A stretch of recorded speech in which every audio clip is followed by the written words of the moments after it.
on my reading of your manuscript, and if you want, I can go through those and give you suggestions and kind of thumbs up, thumbs down on some things, if you want that. Yeah, that'd be awesome. Okay. And just to begin with, I would say this is clearly, and you presented it, it's a work in progress.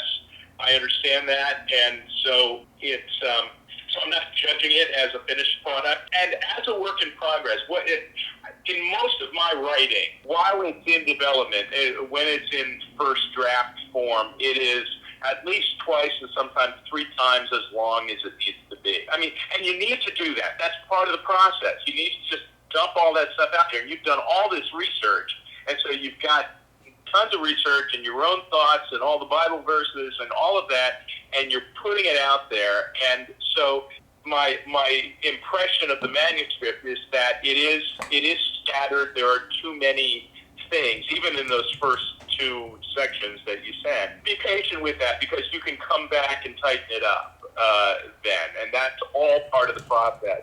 I like you have a basic writing ability, which is clear and straightforward, not flashy, and that's very good. I don't like flashy writing. A lot of young writers write in a flashy way. They're showing off, and I don't get the sense that you're showing off with your writing, and so that's very good. Clearly, you've been thinking through this a lot, and you know the Bible very well, and so all very good. There's one thing that I'm not even sure I understand, so I don't expect you to understand it, but kind of hold it in your brain for a little while. Both the thinking and the writing are a little heavy on nouns rather than verbs, and it's just it's a feeling I get. I didn't count this or anything, but it feels like 70% nouns when it could be 50% nouns. It doesn't mean you take out all the nouns. It's just so a noun heavy thinking is when you're thinking about, okay, this is the structure I want to have. This is the person you need to be. This is the theological concept you need to apply. So I'm not sure if that makes any sense, but I'm throwing that at you, and something. I mean, I think that's a spiritual principle that is very valuable, but it's also a basic writing principle and a thinking principle as well. Okay. Is it cool if I ask some questions? Just like... Yeah, absolutely. This is the first time I've heard like noun heavy versus verb heavy, but like I feel like I wasn't too sure initially, like if you meant like an audience, like someone who's reading the book is looking to be told what actions to do. Like I didn't know if that's what you meant.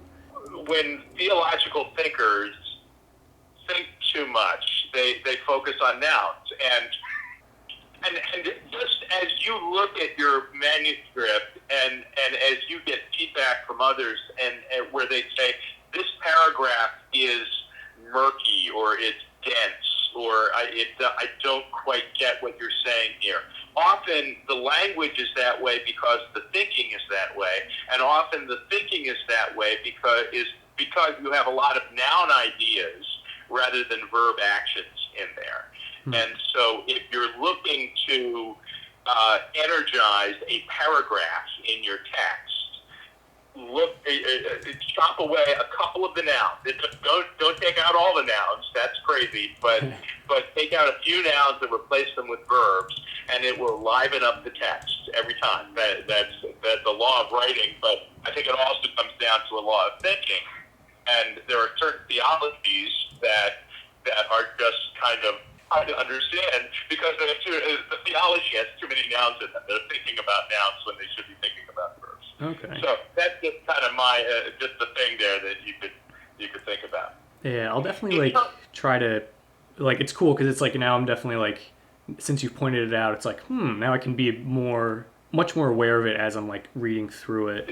Let your mind dance around with the verbs a little bit more. I would say so here's my thinking about the structure of what you sent me. The introductory material, before you get into the gardening metaphor, the introductory material is too much, too big, too long. It's like 19 pages before I get it. organization of what you're presenting. And it's lost it. I'm not sure where you're going. So I would say you got to take a good look at. I mean, and again, work in progress needs to do that. When I edit an article, so a 5-page article, I routinely throw away the first page and a half because the writer is just getting there and they don't really get to what they're saying until the second. But yeah, you're, in a lot of that, you're just getting warmed up. You're kind of saying, here's what I'm going to say. Let me tell you what I'm going to say. Get to it. Just say it. Okay. I do think the Barna information is really good. And I think you could do more with that. And maybe you could even flesh that out. You keep talking about in a group of 5 people, 2 people are like this. And I think you could even go so far as to sort of fictionalize that group of 5. And so let's imagine that there. I mean, you could say this in your introduction, and this is where you start. Let's imagine there's a group of 5 people, all in their 20s, and they're a first group, and so we know that 2 of them don't have any sense of their purpose. 2 of them don't know how God has given them. And in fact, you might be able to sort of specify different types of readers that you expect to have for this. Mm-hmm. So you're the type that has never really thought about purpose. You've just drifted along. Well, here's what this looks for you. And maybe you've never thought about it. It makes you think that you have nothing to offer church or to God. Well, here's what this for you, or whatever. And you might 5 people be thinking, and those 5 people represent different people that are reading your book. So just a thought on that. So the introduction, you can prune that, but don't take away the Barna material. In fact, zero in on that and create something more out of that. I would say that might be a really good way to identify your audience and to communicate with them from the very start. Okay. Do you think I could do something along the lines of like having like a preface before the introduction, or would that be too many befores? But you could. You could. And a lot of that may be the icing on the cake. When you get the rest of the book done, you'll have a sense of what needs to be said to set it up. I'm just saying, as I was reading this, for the first 19 pages, I was saying, where is he going? What is this about? I mean, I know it's purpose and mission and all of that, but where? And then suddenly, on page 19 or so, you said, here are the 5 things you do with the garden. And I said, finally, there it is. That's what this book is about. The 5 things you do with the garden, and this is how we are going to plant our purpose. Got it. Okay. And so I was just wishing that I had a sense earlier that this is where we're going. Yeah, I mean, if you have other types of things to say in introduction, you could have a preface, you could have a foreword, you could have a introduction. But that's probably the last thing you think about. I would just say, finish your 5 points and then go back and tighten up the introduction. And but also let us know where we're headed. that you might want to put in previews of the gardening thing. Okay.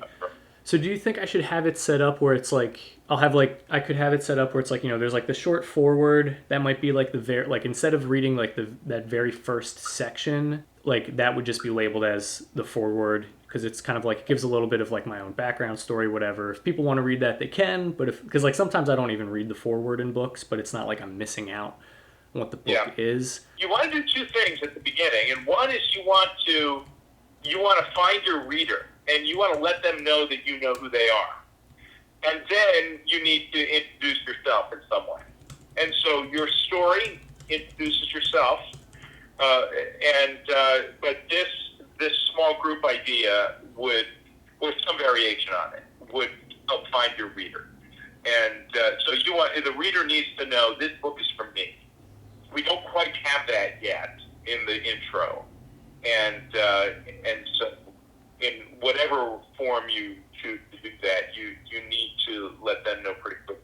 So what you just said, forward with your busboy story to raise the issue and introduce yourself, and then chapter 1 could be the group or another way of really connecting with your audience. Okay, so at least what I'm thinking now is like the foreword would be, the busboy story thing.